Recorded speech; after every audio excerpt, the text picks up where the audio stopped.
माली कहने लगे सरकार एक समस्या हो है। राम ने कहा क्या? आपके चरणों में ऐसे जादू है कि चरण की रज लगी वो पत्थर स्त्री बन गया था। ये मैंने सुना है।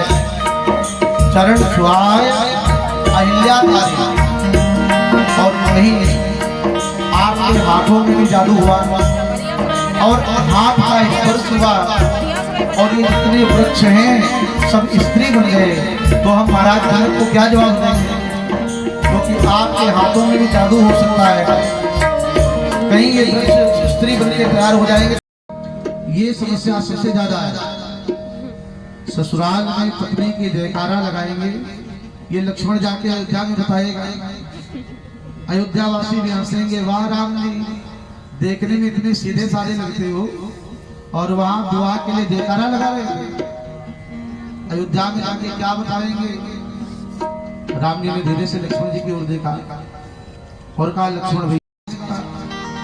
अब राम जी लक्ष्मण जी की ओर देखें, लक्ष्मण जी राम जी की ओर देखे, कौन जयकारा लगाए? तो राम जी ने एक युक्ति निकाली। राम जी ने कहा कि हम दोनों लोग मिलकर जयकारा लगाते हैं। दोनों लोग मिलकर लगाएंगे तो अयोध्या में जाके कोई नहीं बताएगा जयकारा कौन लगा रहा है। एक बार हुआ ऐसा, एक परिवार, बच्चे अपने मामा के यहाँ जा रहे थे, पत्नी अपने मायके जा रही थी और दामाद जी अपने ससुराल जा रहे थे। जहाँ चारों एक ही जगह रहे थे और ट्रेन में भीड़ ज्यादा थी, बहुत ज्यादा थी। बैठने के लिए जगह नहीं मिली थी।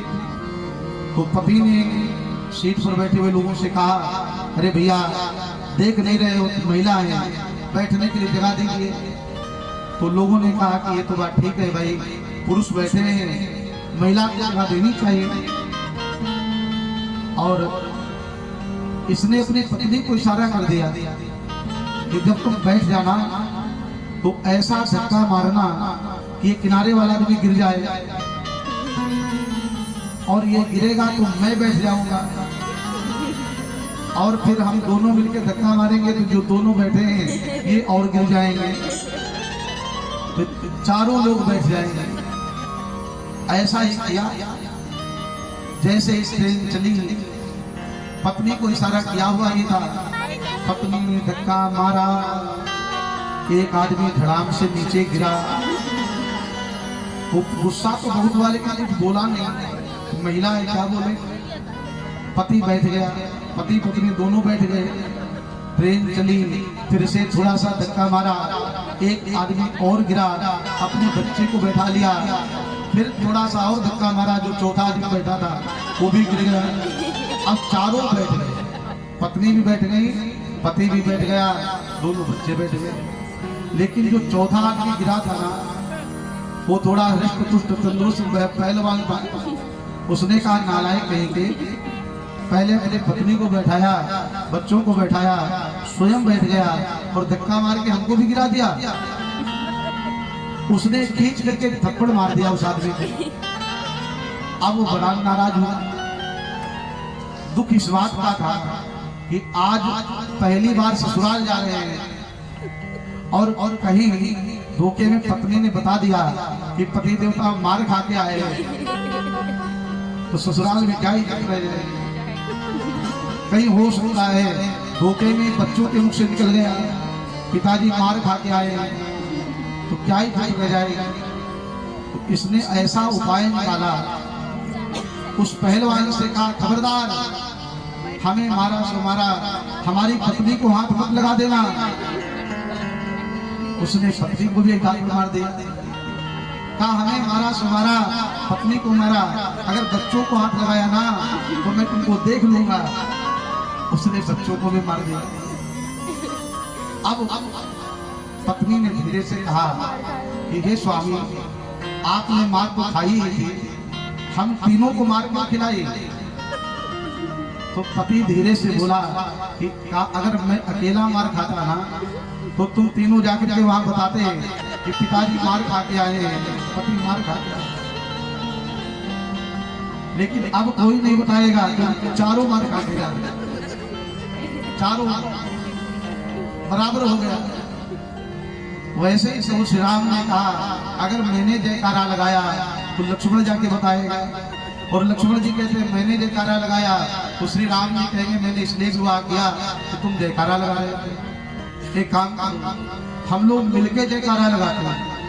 तो राम जी ने तेजी से कहा बोलो जनक नंदिनी की, और लक्ष्मण जी ने भी जयकारा बोल।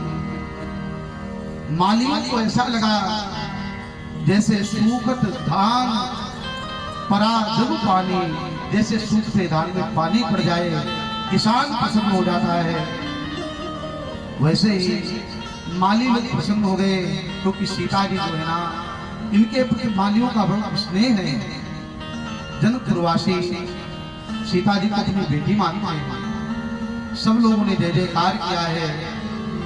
प्रभु श्री राम वाटिका में आए हैं और राम जी वाटिका में पुष्प ले रहे थे। लगे लेन दल फूल मुदित, भगवान पुष्प लेने लगे तो जो खिले हुए पुष्प थे वह राम जी के हाथ में दोने में, लेकिन जो अधखिली हुई कलियां थी जो अभी पूर्ण विकसित नहीं हुए हैं वह पुष्प राम जी से शिकायत करने लगे। सरकार आपने खिले हुए फूलों को तो ले लिया है, लेकिन अधखिले हुए हम कलियों का क्या होगा? देखिए संकेत बहुत सुंदर है। जो अपने को पूर्ण मानता है, चाहे पद में, चाहे प्रतिष्ठा में, चाहे धन में, चाहे विद्वता में, किसी प्रकार जो अपने को पूर्ण मानता है, जो अपने को पूर्ण मानता है वह भगवान के हाथ में रहता है। भगवान कहते संसार हमारे हाथ में, जब जब इसकी इच्छा हो भगवान रंग को राजा बना दे, राजा को रंग बना दे। भगवान जब चाहे विद्वान को मूर्ख बना दे और मूर्ख को विद्वान बना दे, ये सामर्थ्य भगवान की है। तो आज कलियों ने कहा सरकार हमारा क्या होगा? प्रभु श्री राम ने कहा कि जो खिला हुआ है वह मेरे हाथ में है, और जो अपने को अधखिला हुआ मानता है, जो कहता है नाथ मैं कुछ भी नहीं हूं। देखिए बड़ा कौन होता है? जो अपने को बड़ा नहीं मानता है। धनवान कौन है? जो अपने को धनवान नहीं मानता है। विद्वान कौन है? जो अपने को विद्वान नहीं मानता है। दूसरा व्यक्ति ये कहे कि आप धनवान हैं, अच्छी बात है, लेकिन हम अपने आप ही कहने लगे हमारे पास तो बहुत पैसा है, हम बहुत धनवान हैं, तो इसका मतलब है कि वह वास्तविक धनवान नहीं होता है। जो वास्तविक धनवान होते हैं ना वो बड़े विनम्र होते हैं। जो वास्तविक धनवान होते हैं वह बड़े शीलवान होते हैं। अभी अयोध्या में राम मंदिर की स्थापना में मुकेश अंबानी जी आए हुए थे। भारत के सर्वश्रेष्ठ सर्वोपरि जो बिजनेसमैन है, धनवान है, और जब सिक्योरिटी गार्ड उनके चेकिंग करने लगे तो वो दोनों हाथ उठा करके चेकिंग करा रहे थे। जरा सा भी अभिमान नहीं कि हम भारत के इतने बड़े धनवान हैं। राम जी के मंदिर में सामान्य व्यक्ति की तरह लाइन में लेकर के राम जी का दर्शन कर रहे थे, पूरी भीड़ के साथ में। आप लोगों का वीडियो देखना, इतना पैसे वाला व्यक्ति, इतनी निर्भिमानता, इतनी सरलता का जो सरल है वही श्रेष्ठ बनता है। विद्वान वही अच्छा होता है जो अपने को विद्वान नहीं माने। बलवान वही अच्छा होता है जो अपने को बलवान नहीं माने। रूपवान वही होता है जो अपने को रूपवान नहीं माने। पदवान वही होता है जो अपने को पद का अभिमान न करे। वो जो अधखिला हुआ है वह राम जी के माथे पर हो जाता है। अधखिली हुई जो कलियां हैं राम जी के माथे पर है। मोर पंख सिर सो, अरे कोई आया सखी फुलवरिया। एक सखी वाटिका में घूमने के लिए आई और उस पास पहुंचे एक किशोरी चलो चल करके पहले देख लो। सीता जी ने कहा है कौन, बताओ तो क्या क्या तुमने देखा है। तो कहती है कि वाक् गदगदा द्रवते यस्य चित्तम हसत् रुदत्य वीक्षणं हसति कुचिच्च विसृज्य उद्गायति नृत्यं करोति मदभक्तियुक्तो भुवनं पुनाति। वह रो रही है, आंखों से आंसू आ रहे हैं, वाणी गदगद है, कंठ अवरुद्ध है। रुदत्य वीक्षणं हसति कुचिच्च। देखिए प्रेम के 10 लक्षण माने जाते हैं। अपने प्रेमी की याद में रोना, प्रेमी की याद में हंसना, प्रेमी के लिए गाना, प्रेमी के लिए नाचना, और इस प्रकार 10वां जो लक्षण है वह प्रेमी की याद में शरीर छूट जाना। ये 10 लक्षण प्रेमियों के माने जाते हैं। और इस सखी के अंदर श्री राम प्रेम प्रकट हो गया। लोग कहते हैं भगवान कब मिलेंगे, कैसे मिलेंगे। आप भगवान को मिलने के लिए तैयार करें। कोई मिलना तो चाहे, भगवान उसी को मिलते हैं जो भगवान से मिलना चाहता है। जो मिलना नहीं चाहता उससे भगवान क्यों मिलेंगे। बिना चाहे पड़ोसी नहीं मिलता है। आपके बगल में रहने वाला लोग आपसे बिना मिलना चाहे वो मिलते हैं क्या। जिससे आप मिलना चाहो वही आपसे मिलता है, जिसे आप न मिलना चाहो वो आपसे नहीं मिलता है। कई बार पास में रहने के बाद भी व्यक्ति के साथ संबंध नहीं मिलता है। कुछ लोग ऐसे होते हैं आज जिनसे मिलने का मन नहीं होता, और कुछ लोग ऐसे होते हैं आज जिनसे दूर होने का मन नहीं होता। बिछुरत एक प्राण अगले, मिलत एक दुख दारुण दे। कुछ लोग ऐसे होते हैं जिनसे दूर जाते समय कष्ट होता है, और कुछ लोग ऐसे होते हैं जिनके पास आते समय कष्ट होता है। तो भैया जब आप किसी से मिलना चाहेंगे तभी आपसे कोई मिलेगा। भगवान से मिलना चाहेंगे तभी भगवान मिलेंगे, बिना चाहे भगवान भी नहीं मिलेंगे। चाह तो होनी ही है। उस सखी ने चाह तो भगवान मिलेंगे। सीता जी को दिवा करके आई और जानकी जी आ रही है। इस समय का जो प्रसंग है भाव बड़ा अद्भुत है। सीता राम जी जो है कोई स्त्री और पुरुष नहीं है। पुष्प वाटिका का प्रसंग किसी स्त्री और पुरुष के मिलन का प्रसंग नहीं है। भागवत में आपने रासलीला की कथा सुनी होगी, और कई लोग रासलीला को गलत अर्थ में लगाते हैं। भगवान कृष्ण पर भी आक्षेप लगा देते हैं। भगवान रास रचाते थे, हम भी रास रचाए, कोई समस्या है क्या। भगवान ने 16,108 विवाह किए, हम भी 2-4 कर ले, कोई समस्या है क्या। मैंने कहा देखो ये कह करके तुम अपना भी अपमान कर रहे हो और भगवान का भी अपमान कर रहे हो। तुम भगवान के समान कभी नहीं हो सकते। भगवान ने रास कब रचाया, पहले उन्होंने काली अनाग को नाथा तब रास रचाया। पहले गोवर्धन को उठाया, 7 कोस लंबा, 7 कोस चौड़ा, 7 दिन 7 रात भगवान अपने एक हाथ दान करके रहे। इतनी सामर्थ्य जिसकी है कावा रास भी रचाए तो उसकी सामर्थ्य पर संदेह नहीं करना चाहिए। और वैसे भी भगवान ने जो रास रचाया तो उस समय की उम्र जो थी वह मात्र 9 साल की थी। 9 वर्ष के भगवान थे, और 9 वर्ष के बच्चे के ऊपर विषयों का विकार का आरोप भी ये मिथ्या है, झूठ है। भगवान पर आरोप नहीं लगाना चाहिए।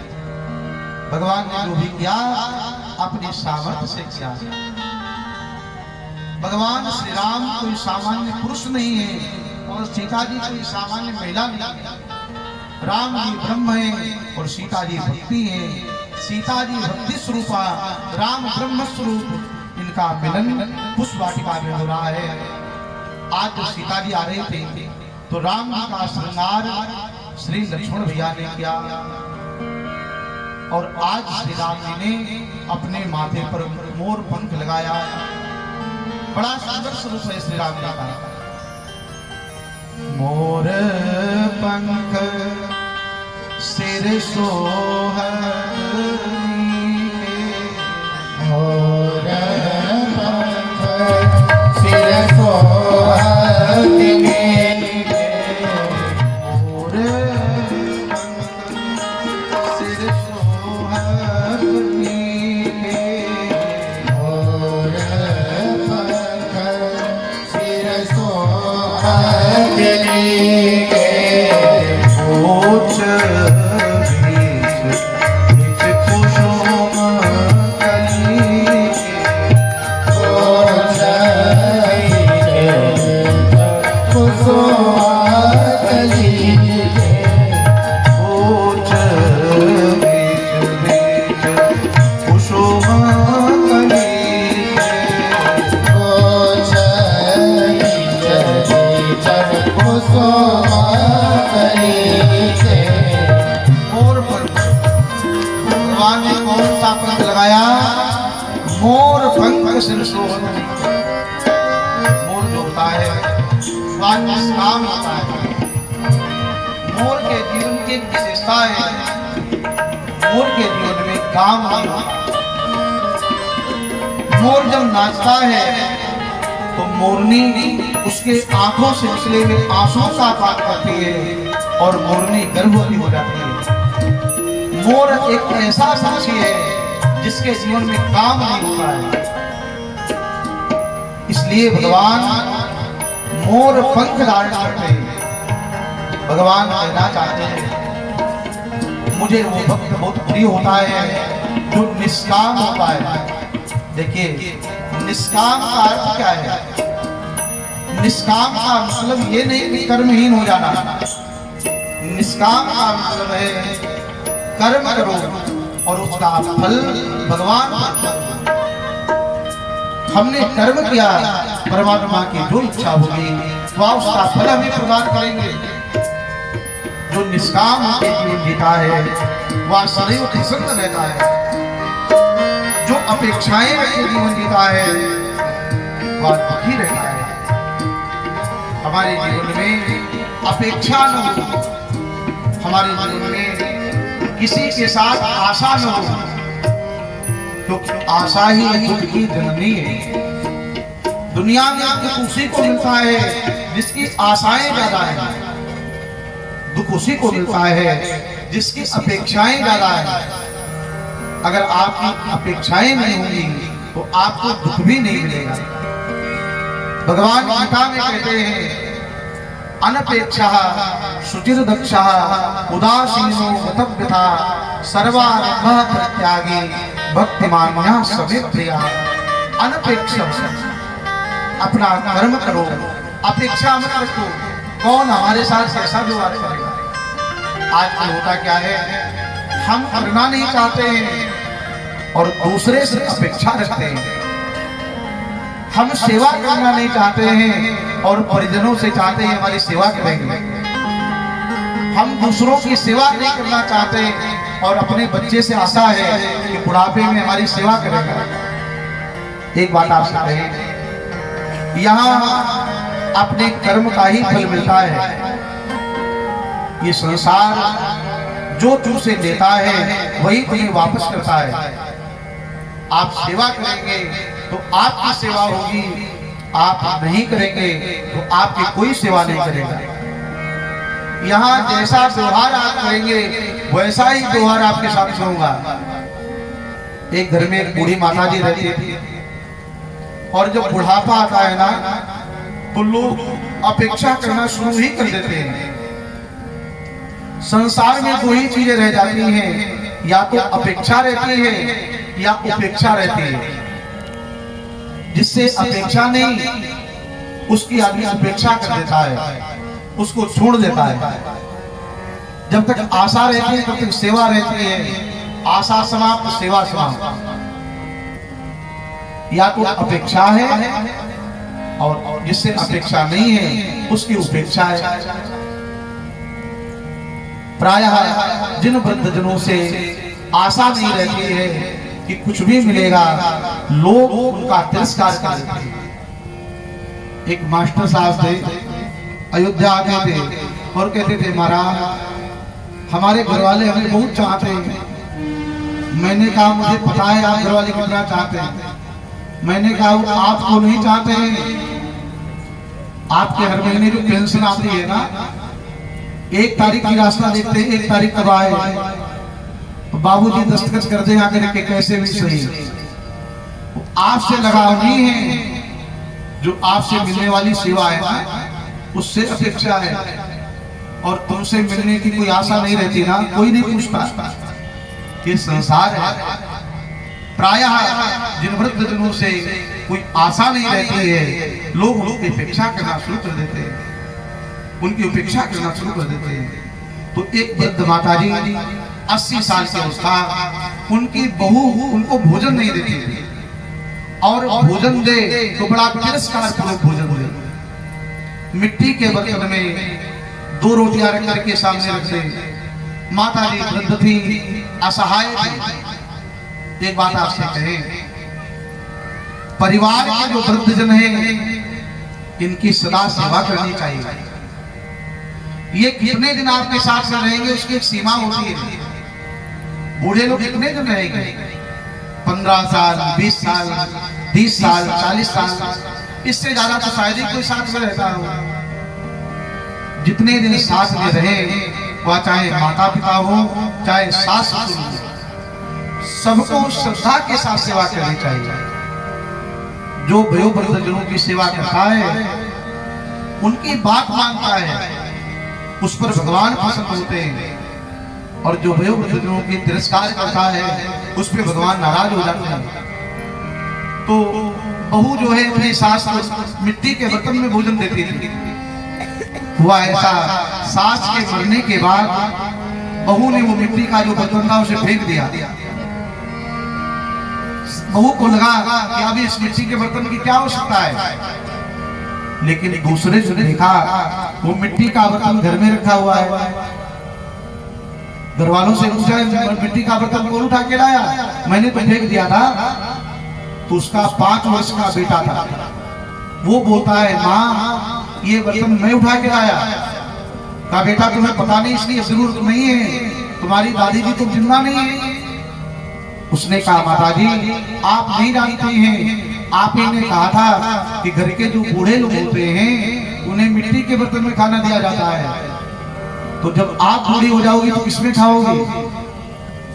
आप तो बूढ़ी हो जाएंगी तो किसमें खाएंगी? इसीलिए मैं उठा के ले आया हूं। इसका मतलब क्या है? अपने कर्म का अपने ही व्यक्ति को।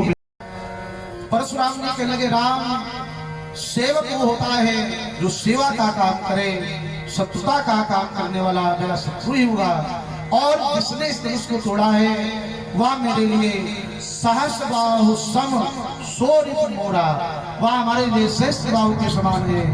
मैं उसे जिंदा नहीं छोड़ूंगा। पूरी सभा दुखी है। ये मंगल अवसर पर अब शकुन कहां से हो रहा है? एक बात आपसे कहे, परशुराम जी आए नहीं हैं, परशुराम जी को बुलाया गया है। परशुराम जी को बुलाया है भगवान राम ने, क्योंकि श्री राम जी भी भगवान विष्णु के अवतार हैं, और परशुराम जी भी भगवान विष्णु के ही अवतार हैं। एक अस्ताचल को जाते हुए सूर्य हैं, एक उदित होते हुए सूर्य हैं। दोनों की सूर्य की उपाधि गई है। एक रघुवर बाल पतंग हैं और एक रघुवर वंश को किसान रघुवंश के सूर्य हैं। महाराज दोनों एक साथ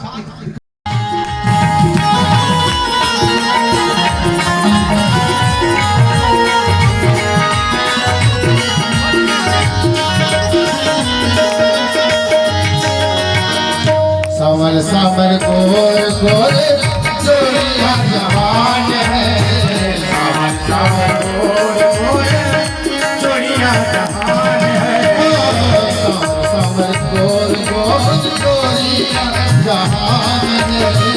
समर समर गोर गोर जोड़िया जवान है। देखली न नैना सोनली हजान है अखियाँ न देखली न सुनली न कान है जोग जोग जुए जोगी तेरी तार सखिया जोग जोग जुए जोगी तेरी तार सखिया चारों दुल्हा में बड़का कमाल सखिया चारों दुल्हा में बड़का कमाल सखिया आजो ध्यान देवी लाली हाल सखिया आजो मिथिला नगरी लाली हाल सखिया चारों दुल्हा में बड़का कमाल सखिया चारों दुल्हा में बड़का कमाल सखिया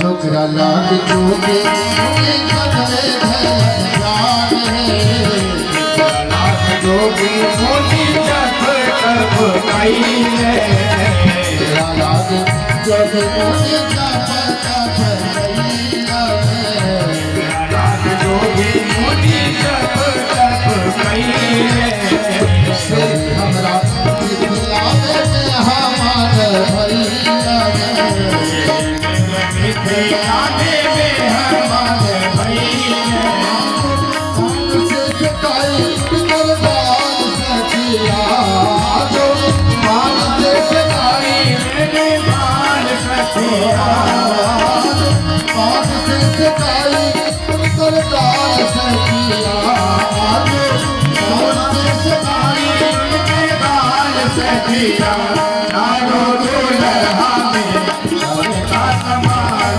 सखिया चारों दुल्हा में बड़का कमाल सखिया मिथिला नगरी लाली हाल सखिया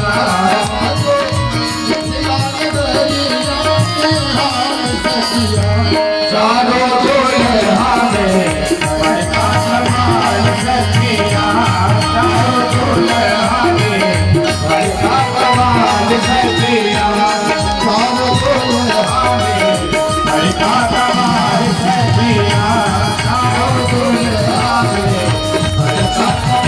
सखिया चारों दुल्हा में बड़का कमाल सखिया चारों दुल्हा में बड़का कमाल सखिया।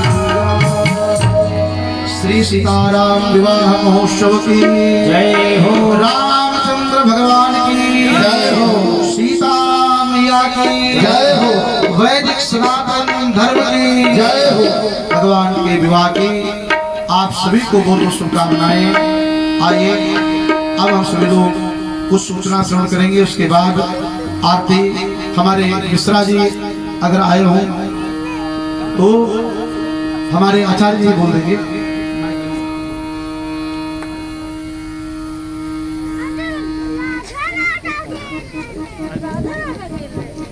जिन लोगों ने देखिए ये आयोजन जो है सभी भक्तजनों की तरफ से पूरे समाज के कल्याण के लिए समस्त 24 निवासियों के पूर्ण लाभ के लिए यह आयोजन किया जा रहा है।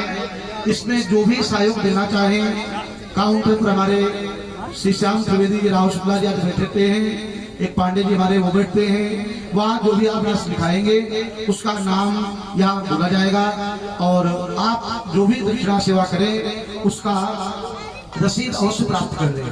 उसके साथ ही आज रुद्राभिषेक का कार्यक्रम जो था बरसात के कारण विलम्ब हुआ और कुछ लोग बच गए, शेष रह गए थे, तो कल मंगलवार है, कल एक बार पुनः रुद्राभिषेक का आयोजन अगर बरसात नहीं हुई तो मैं स्वयं मंच पर रहूंगा और विधि विधान से भगवान शंकर का फिर से अभिषेक कराया जाएगा। आप सब जो छूट गए हो वो एक बार पुनः कल रुद्राभिषेक कर सकते हैं, आ सकते हैं। आप सबको बहुत बहुत शुभकामनाओं के साथ सूचना श्रवण करेंगे। जय श्री राम। सभी को जय जय श्री राम। इस राम कथा में देनदाताओं के नाम है शिव शंकर पांडे जी ब्रह्मनगर से, जो कि 101 रुपए का दान दिया है। 200 रुपए का गुप्त दान चौबेपुर से आया हुआ है। 500 रुपए का गुप्त दान ब्रह्मनगर से आया हुआ है। 500 रुपए का गुप्त दान दिनेश कुमार पांडे जी शिवराजपुर से आया हुआ है। 1100 रुपए का गुप्त दान 1100 रुपए का दान जो है ओम प्रकाश यादव जी शिवराजपुर से आया हुआ है।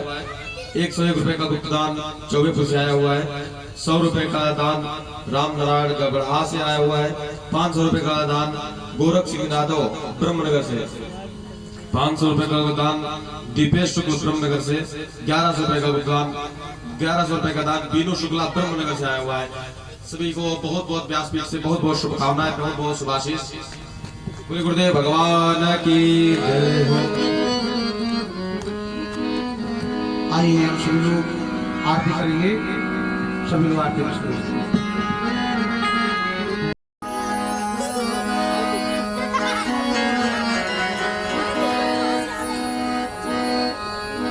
दुल्हा राम जी के आरती उतारो है सखी। दुल्हा राम जी के आरती उतारो रे सखी। उतारो है सखी, उतारो यो सखी। उतारो ये सखी, उतारो ये सखी। दुल्हा राम जी के आरती उतारो ये सखी।